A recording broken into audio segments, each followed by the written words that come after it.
সূর্যগ্রহণ ও চন্দ্রগ্রহণ হলে গর্ভবতী মেয়েদের অনেক নিয়ম মেনে চলতে হয়। এই বিষয়ে কোরআন, হাদিস ও আধুনিক চিকিৎসা বিজ্ঞান কি বলে? এইগুলা মানলে শিরক হবে নাকি? ও গর্ভবতী মেয়েদের গর্ভবতী থাকাকালীন পশু প্রাণীকে আঘাত করলে বাচ্চা প্রতিবন্ধী হয়, এই বিষয়ে কি বলে ইসলাম? সূর্যগ্রহণ ও চন্দ্রগ্রহণ নিয়ে কোরআন ও হাদিসের দৃষ্টিকোণ।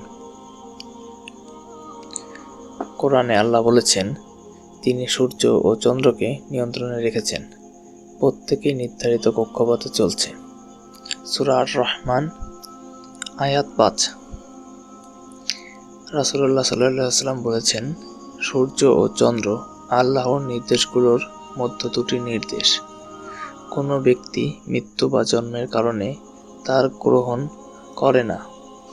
যখন তোমরা গ্রহণ দেখতে পাও তখন আল্লাহর কাছে দোয়া করো, তাকবীর পাঠ করো, নামাজ আদায় করো এবং দান সদকা করো। সহিহ মুসলিম 901।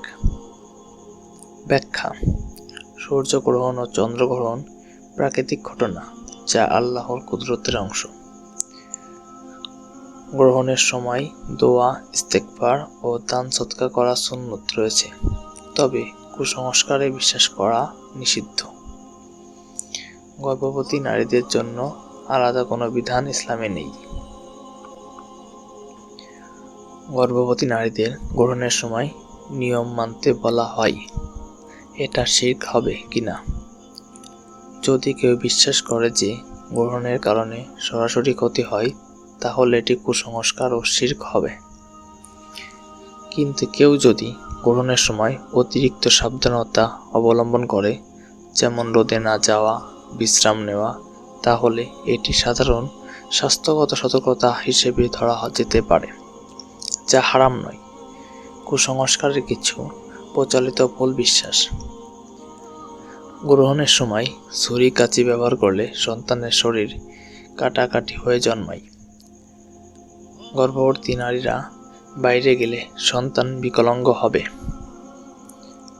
লাল বা কালো সুতা বাঁধলে রক্ষা পাওয়া যাবে। এই বিশ্বাসের কোনো ভিত্তি ইসলামে নেই এবং এগুলো শিরকের অন্তর্ভুক্ত হতে পারে। আধুনিক চিকিৎসা বিজ্ঞানে গ্রহণের সময় গর্ভবতীদের জন্য সতর্কতা: সূর্যগ্রহণের সময় ইউভি রশ্মি বেশি থাকে, যা রেটিনার ক্ষতির কারণ হতে পারে, যা গর্ভবতী নারীদের সরাসরি সূর্যের দিকে তাকানো থেকে বিরত রাখার পরামর্শ দেওয়া হয়। দীর্ঘক্ষণ রোদে থাকলে ডিহাইড্রেশন হতে পারে, যা গর্ভবতী নারীদের জন্য ক্ষতিকর, কিন্তু এটি কোনো অতিপ্রকার বা অলৌকিক কিছু নয় এবং সাধারণ স্বাস্থ্যগত সতর্কতা। অতএব গ্রহণের সময় গর্ভবতী নারীদের কিছু নিয়ম মানতে বলা হলে তা যদি কুসংস্কারের ভিত্তিতে হয়, তাহলে এটি ভুল, কিন্তু যদি তা স্বাস্থ্যগত কারণে হয়, তাহলে এটি গ্রহণযোগ্য। গর্ভবতী থাকা অবস্থায় পশু আঘাত করলে কি সন্তানের প্রতিবন্ধী হয়? ইসলাম এটির কোনো ভিত্তি নেই। চিকিৎসা বিজ্ঞানে এটি কোনো প্রমাণিত নয় যে গর্ভবতী অবস্থায় কোনো প্রাণীকে আঘাত করলে সন্তান প্রতিবন্ধী হবে। তবে গর্ভবতী নারীদের শারীরিক ও মানসিক চাপ এড়ানো উচিত, কারণ মানসিক চাপ গর্ভবতী শিশুর স্বাস্থ্যের উপর প্রভাব ফেলতে পারে।